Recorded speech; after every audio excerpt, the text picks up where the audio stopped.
Chapter 2 The Wrastling for Demonland. Of the prognostics which troubled Lord Grow concerning the meeting between the King of Witchland and the Lord Goldry Bluescow, and how they met, and of the issue of that wrastling. "How could I have fallen asleep?" cried Lessingham. "Where is the castle of the demons, and how did we leave the great presence chamber where they saw the ambassador?" For he stood on rolling uplands that leaned to the sea, treeless on every side as far as the eye might reach, and on three sides shimmered the sea, kissed by the sun and roughened by the salt-glad wind that charged over the downs, charioting clouds without number through the illimitable heights of air. The little black martlet answered him, "My hippogriff travelleth as well in time as in space. Days and weeks have been left behind by us, in what seemeth to thee but the twinkling of an eye, and thou standest in the Foliot Isles, a land happy under the mild regiment of a peaceful prince, on the day appointed by King Grice to wrestle with Lord Goldry Bluescow. Terrible must be the wrestling betwixt two such champions, and dark the issue thereof, and my heart is afraid for Goldry Bluescow, big and strong though he be, and unconquered in war, for there hath not arisen in all the ages such a wrestler as this Grice, and strong he is, and hard and unwearying, and skilled in every art of attack and defence, and subtle withal, and cruel and fell like a serpent."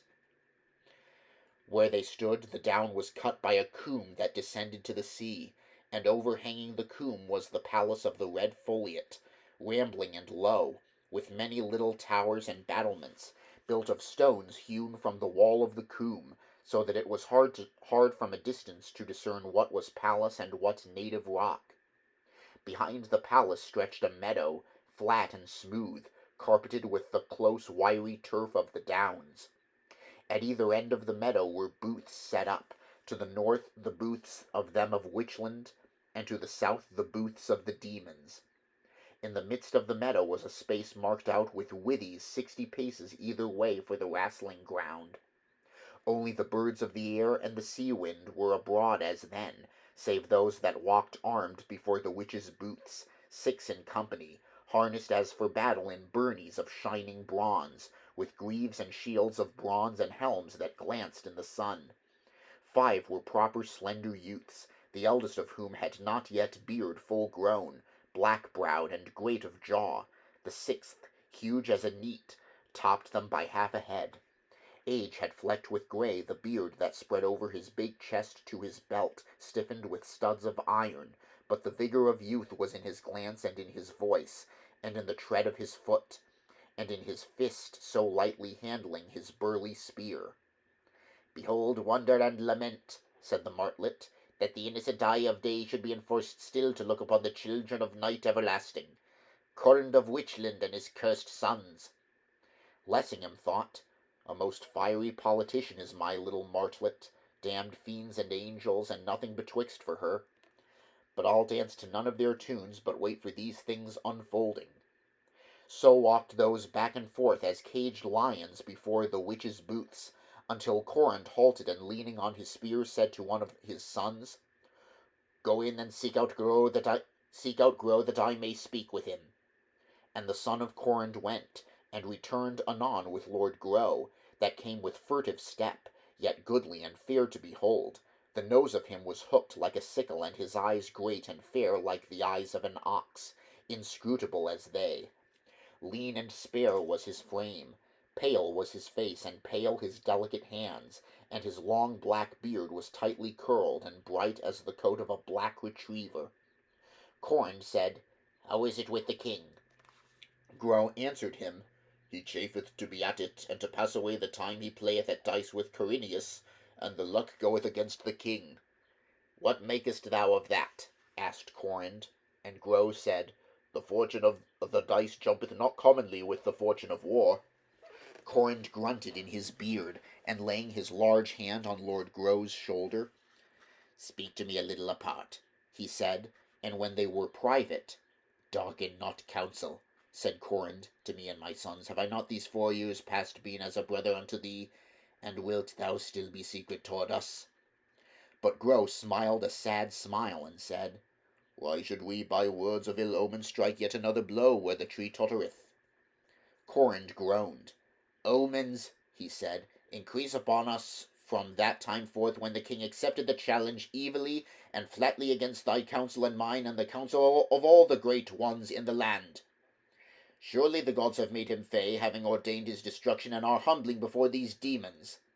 And he said, Omens thicken upon us, O grow. First the night raven that went widdershins round about the palace of Carsi, that night when the king accepted this challenge, and we were all drunken with wine after our great feasting and surfeiting in his halls.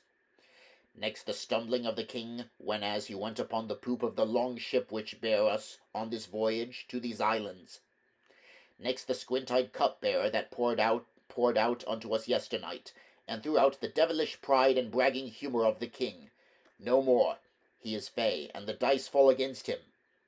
Grow spake and said, O Corund, I will not hide it from thee that my heart is heavy as thy heart, under shadow of ill to be. For as I lay sleeping betwixt the strokes of night, a dream of the night stood by my bed, and beheld me with a glance so fell that I was all adrad and quaking with fear. And it seemed to me that the dream smote the roof above my bed, and the roof opened and disclosed the outer dark, and in the dark travelled a bearded star, and the night was quick with fiery signs. And blood was on the roof, and great gouts of blood on the walls and on the cornice of my bed, and the dream screeched like the screech owl, and cried, Witchland from thy hand, O king. And methought the whole world was lighted in a low, and with a great cry I awoke out of the dream. Thou art wise, said Corund, and belike the dream was a true dream, sent thee through the gate of horn, and belike it forebodeth events great and evil for the king and for Witchland. Grow said, Disclose it not to the others, for none can strive with fate and gain the victory, and it would but cast down their hearts. But it is fitting we be ready against evil hap. If, which yet may the gods forfend, ill come of this wrastling bout, fail not every one of you, ere you act on any enterprise to take counsel of me. Bear us back without brother behind it. Together must we do that we do. Thou hast my firm assurance on it, said Corund. Now began a great company to come forth from the palace and take their stand on either side of the wrastling ground. The red foliot sate in his car of polished ebony, drawn by 6 black horses with flowing manes and tails. Before him went his musicians, pipers, and minstrels doing their craft, and behind him 50 spearmen, weighed down with armor and ponderous shields that covered them from chin to toe. Their armor was stained with madder, in such wise that they seemed bathed in blood. Mild to look on was the red foliot, yet kingly. His skin was scarlet like the head of the green woodpecker. He wore a diadem of silver, and robes of scarlet trimmed with black fur. So when the foliots were assembled, one stood forth with a horn at the command of the red foliot, and blew 3 blasts. Therewith it came forth from their booths the lords of Demonland and their men-at-arms, Juss, Goldry, Spitfire, and Brandock Daha, all armed as for battle, save Goldry, who was muffled in a cloak of cloth of gold, with great hearts worked thereon in red silk thread. And from their booths in turn came the lords of Witchland all armed, and their fighting men, and little love there was in the glances they and the demons cast upon each other. In the midst stalked the king, his great limbs muffled, like Goldry's, in a cloak, and it was of black silk lined with black bearskin, and ornamented with crabs worked in diamonds. The crown of Witchland, fashioned like a hideous crab, and encrusted with jewels so thickly that none might discern the iron whereof it was framed, weighed on his beetling brow. His beard was black and bristly, spade-shaped and thick, his hair close-cropped. His upper lip was shaved, displaying his sneering mouth, and from the darkness below his eyebrows looked forth eyes that showed a green light, like those of a wolf. Corund walked at the king's left elbow, his giant frame an inch less in stature than the king. Corinius went on the right, wearing a rich cloak of sky-blue tissue over his shining armor. Tall and soldier-like was Corinius, and young and goodly to look upon, with swaggering gait and insolent eye, thick-lipped withal and somewhat heavy of feature, and the sun shone brightly on his shaven jowl. Now the red foliot let sound the horn again, and standing in his ebony car he read out the conditions, as thus. O Gorice the 11th, most glorious king of Witchland, and O Lord Goldry Bluesco, captain of the hosts of Demonland, it is compact betwixt you and made fast by mighty oaths whereof I, the Red Foliot, am keeper, that ye shall wrestle 3 falls together on these conditions, namely, that if Gorice the king be victorious, then hath he that glory, and withal full liberty to enforce with the sword his claims of lordship over many mountained Demonland. But if victory fall to the Lord Goldry Bluesco, then shall the demons let the witches abide in peace, and they them, and the witches shall forswear forever their claims of lordship over the demons. And you, O king, and you, O Goldry Bluesco, are likewise bound by oath to wrestle fairly and to abide by the ruling of me, the Red Foliot, whom ye are content to choose as your umpire. And I do swear to judge justly between you. And the laws of your wrestling are that neither shall strangle his adversary with his hands, nor bite him, nor claw, nor scratch his flesh, nor poach out his eyes, nor smite him with his fists, nor do any other unfair thing against him, but in all other respects ye shall wrestle freely together. And he that shall be brought to earth with hip or shoulder shall be accounted fallen. The Red Foliot said, Have I spoken well, O king, and do you swear to these conditions? The king said, I swear. The Red Foliot asked in like manner, Dost thou swear to these conditions, O Lord Goldry Bluesco? And Goldry answered him, I swear. And without more ado the king stepped into the wrestling ground on his side, and Goldry Bluesco on his, and they cast aside their rich mantles and stood forth naked for the wrestling. And folk stood silent for admiration of the thews and sinews of those twain, doubting which were mightier of build and likelier to gain the victory. The king stood taller by a little, and was longer in the arm than Goldry. But the great frame of Goldry showed excellent proportions, each part wedded to each as in the body of a god, and if either were brawnier of chest, it was he, and he was thicker of neck than the king. Now the king mocked Goldry, saying, Rebellious hound, it is fit that I make demonstration unto thee, and unto these foliots and demons that witness our meeting, that I am thy king and lord, not by virtue only of this my crown of Witchland, which I thus put by for an hour, but even by the power of my body over thine, and by my might and main. Be satisfied that I will not have done with thee until I have taken away thy life, and sent thy soul squealing bodiless into the unknown.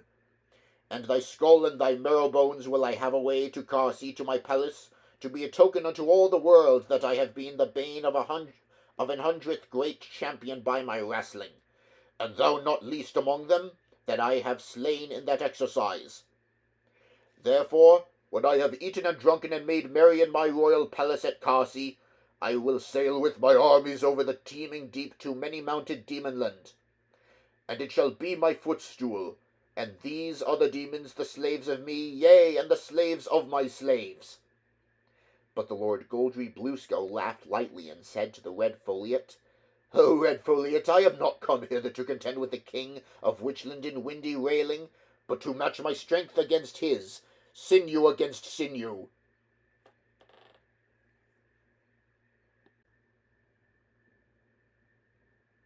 Now they stood ready, and the Red Foliot made a sign with his hand, and the cymbals clashed for the first bout.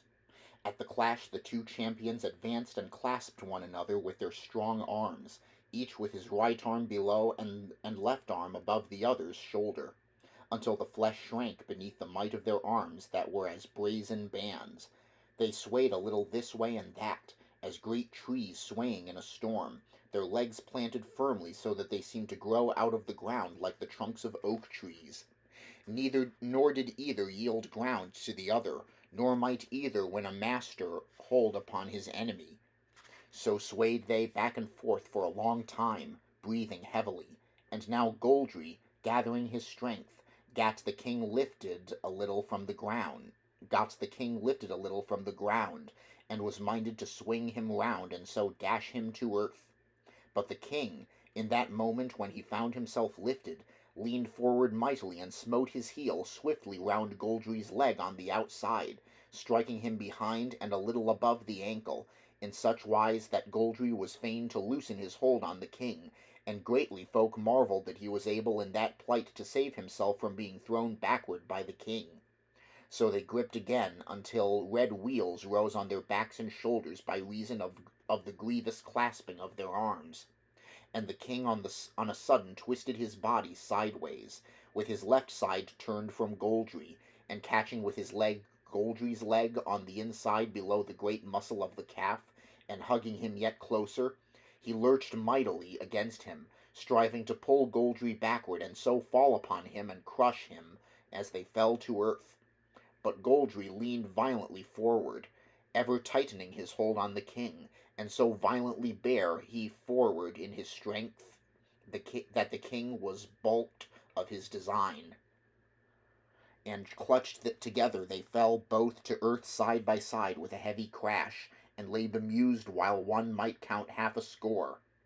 The red foliot proclaimed them even in this bout, and each returned to his fellows to take breath and rest for a space. Now while they rested, a flittermouse flew forth from the Witchland booths and went widdershins round the Wrastling ground, and so returned silently whence she came. Lord Grow saw her, and his heart waxed heavy within him. He spake to Corand, and said, Needs must that I make trial even at this late hour, if there be not any means to turn the king from further adventuring himself, ere all be lost. Corand said, Be it as thou wilt, but it will be in vain. So Grow stood by the king, and said, Lord, give over this Wrastling, great of growth and mightier of limb than any that you did overcome aforetime is this demon, yet have you vanquished him. For you did throw him, as we plainly saw, and wrongfully hath the red foliot adjudged you evenly matched, because in the throwing of him your majesty's self did fall to earth. Tempt not the fates by another bout. Yours is the victory in this Wrastling, and now we, your servants, wait but your nod to make a sudden onslaught on these demons, and slay them as we may lightly overcome them taken at unawares. And for the foliots, they be peaceful and sheep-like folk, and will be held in awe when we have smitten the demons with the edge of the sword. So may you depart, O king, with pleasure and great honour, and afterward fare to Demonland, and bring it into subjection. The king looked sourly upon Lord Grow, and said, Thy counsel is unacceptable and unseasonable. What lieth behind it? Grow answered, There have been omens, O king. And the king said, What omens? Grow answered and said, I will not hide it from you, O my lord the king, that in my sleep, about the darkest hour, a dream of the night came to my bed, and beheld me with a glance so fell that the hairs of my head stood up, and pale terror got hold upon me. And methought the dream smote up the roof above my bed, and the roof yawned to the naked air of the midnight, that laboured with fiery signs, and a bearded star travelling in the houseless dark. And I beheld the roof and the walls one gore of blood, and the dream screeched like the screech owl, crying, Witchland from thy hand, O king. And therewith the whole world seemed lighted in one flame, and with a shout I awoke sweating from the dream. But the king rolled his eyes in anger upon Lord Grow, and said, Well am I served and faithfully by such false scheming foxes as thou. It ill fits your turn that I should carry this deed to the end with mine own hand only, and in the blindness of your impudent folly ye come to me with tales made for scaring of babes, praying me gently to forego my glory, that thou and thy fellows may make yourselves big in the world's eyes by deeds of arms.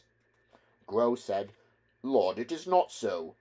But the king would not hear him, but said, Methinks it is for loyal subjects to see greatness in the greatness of their king, nor desire to shine of their own brightness. As for this demon, when thou sayest that I have overcome, thou speakest a gross and impudent lie. In this bout I did but measure myself with him, but thereby know I of a surety that when I put forth my might he will not be able to withstand me. And all ye shall shortly behold how, as one shattereth a stalk of angelica, I will break and shatter the limbs of this Goldry Bluescow. As for thee, false friend, subtle fox, unfaithful servant, this long time am I grown weary of thee slinking up and down my palace, devising darkly things I know not. Thou that art not akin to Witchland, but an outlander, a goblin exile, a serpent warmed in my bosom to my hurt.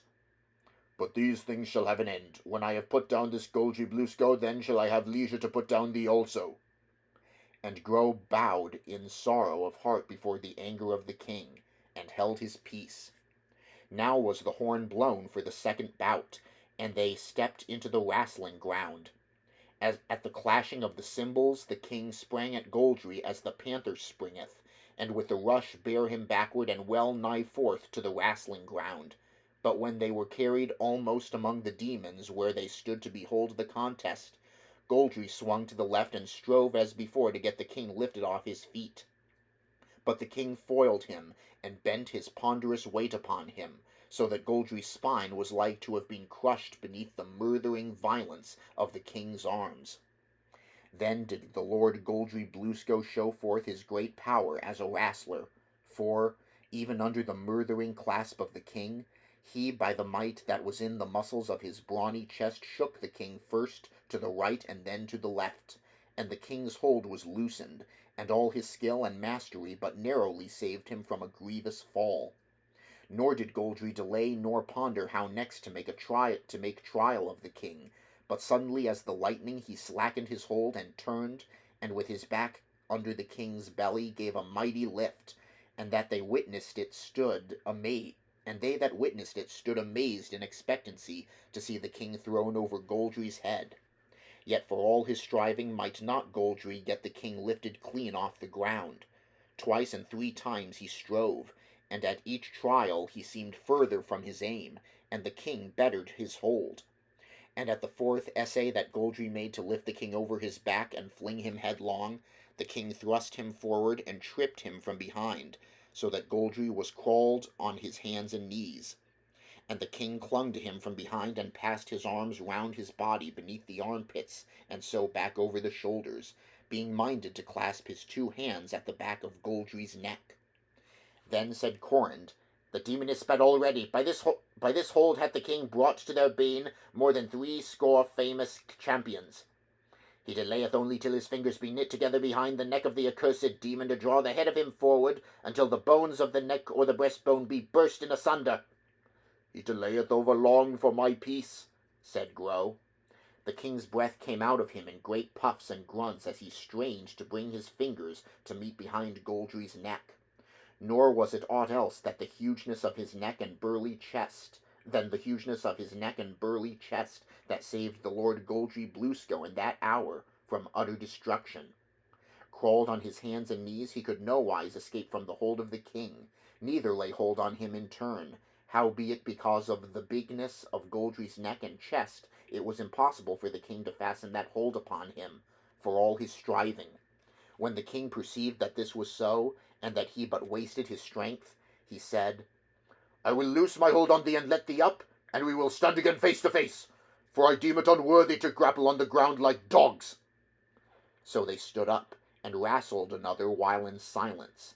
So the king made trial once again of the fall whereby he had sought to throw him in the first bout, twisting suddenly his right side against Goldry, and catching with his leg Goldry's leg, and therewith leaning against him with main force. And when, as before, Goldry bare forward with great violence, tightening his grip, the king lurched mightily against him, and, being still ill content to have missed his hold that never heretofore had failed him, he thrust his fingers up Goldry's nose in his cruel anger, scratching and clawing at the delicate inner parts of the nostrils in such wise that Goldry was fain to draw back his head. Therewith the king, lurching against him yet more heavily, got him thrown a grievous fall on his back, and himself fell atop of him, crushing him and stunning him on the earth. And the red foliot proclaimed Grice the king victorious in this bout. Therewithal the king turned him back to his witches, that loudly acclaimed his mastery over Goldry. He said unto Lord Grow, "It is as I have spoken, the testing first, next the bruising, and in the last bout the breaking and the killing." And the king looked evilly on Grow. Grow answered him not a word, for his soul was grieved to see blood on the nails and fingers of the king's left hand, and he thought he knew that the king must have been sore bested in this bout, seeing that he must do this beastly deed or ever he might overcome the might of his adversary. But the Lord Goldry Bluesco, when he was come to his senses and had gotten up from that great fall, spake to the red folio in mickle wrath, saying, "This devil hath overcome me by craft, doing that which it is a shame to do, in that he clawed me with his fingers up my nose." The sons of Corin raised an uproar at the words of Goldry, loudly crying that he was the greatest liar and dastard, and all they of Witchland shouted and cursed in like manner. But Goldry shouted in a voice like a brazen trumpet that was plain to hear above the clamour of the witches, "O Red Folliot, judge now fairly betwixt me and King Geraint as thou art sworn to do. Let him show his fingernails if there be not blood on them. This fall is void, and I claim that we wrestle it anew." And the lords of Demonland in like manner shouted that this fall should be wrestled anew. Now the Red Folliot had seen somewhat of what was done, and well was he minded to call the bout void. Yet had he forborne to do this out of fear of King Geraint, that had looked upon him with a basilisk's eye, threatening him. And now, while the Red Folliot was troubled in his mind, uncertain between the angry shouts of the witches and the demons whether safety lay rather with his honour or with truckling to King Geraint, the king spake a word to Corineus, who went straightway, and standing by the Red Folliot, spake privily in his ear. And Corineus menaced the Red Folliot, and said, "Beware lest thy mind be swayed by the browbeating of the demons. Rightfully hast thou adjudged the victory in this bout unto our lord the king, and this talk of thrusting our fingers in the nose is but a pretext and a vile imagination of this Goldry Bluesco, who, being thrown fairly before thine eyes and before us all, and perceiving himself unable to stand against the king, now thinketh with his swaggering that he can bear it away, and thinketh by cheats and subtleties to avoid defeat. If against thine own beholding and the witness of us, and the plighted word of the king, thou art so hardy as to hearken to the guileful persuading of these demons, yet bethink thee that the king hath overborne 99 great champions in this exercise, and this shall be the 100th. And bethink thee too that Witchland lieth near to thine isles than Demonland by many days' sailing. Hard shall it be for thee to abide the avenging sword of Witchland if thou do him despite, and against thy sworn oath as umpire incline wrongfully to his enemies in this dispute." So spake Corineus, and the Red Folliot was cowed, albeit he believed in his heart that the king had done that whereof Goldry accused him. Yet for terror of the king and of Corineus that stood by and threatened him, he durst not speak his thought, but in sore perplexity gave order for the horn to be blown for the third bout. And it came to pass at the blowing of the horn that the flittermouse fared forth again from the booths of the witches, and going widdershins round about the wrastling ground, returned on silent wing whence she came. When the Lord Goldry Bluesco understood that the Red Folliot would pay no heed to his accusation, he grew red as blood. A fearsome sight it was to behold how he swelled in his wrath, and his eyes blazed like disastrous stars at midnight, and being wood with anger he gnashed his teeth till the froth stood at his lips and slavered down his chin. Now the cymbals clashed for the onset. Therewith ran Goldry upon the king as one straught of his wits, bellowing as he ran, and gripped him by the right arm with both hands, one at the wrist and one near the shoulder. And so it was that, before the king might move, Goldry spun round with his back to the king, and by his mickle strength and the strength of the anger that was in him, he heaved the king over his head, hurling him as one hurleth a ponderous spear, head foremost to the earth. And the king smote the ground with his head, and the bones of his head and his spine were driven together and smashed, and blood flowed from his ears and nose. With the might of that throw, Goldry's wrath departed from him and left him strengthless, in such sort that he reeled as he went from the wrastling ground. His brethren, Juss and Spitfire, bare him up on either side, and put his cloak of cloth of gold worked with red hearts about his mighty limbs. Meanwhile dismay was fallen upon the witches to behold their king so caught up on a sudden and dashed upon the ground, where he lay crumpled in a heap, shattered like the stalk of an hemlock that one breaketh and shattereth.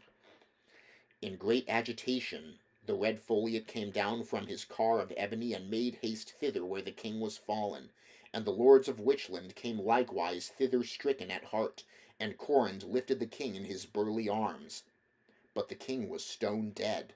So these sons of Corinth made a litter with their spears, and laid the king on the litter, and spread over him his royal mantle of black silk lined with bearskin, and set the crown of Witchland on his head, and without word spoken bare him away to the witches' booths. And the other lords of Witchland without word spoken followed after.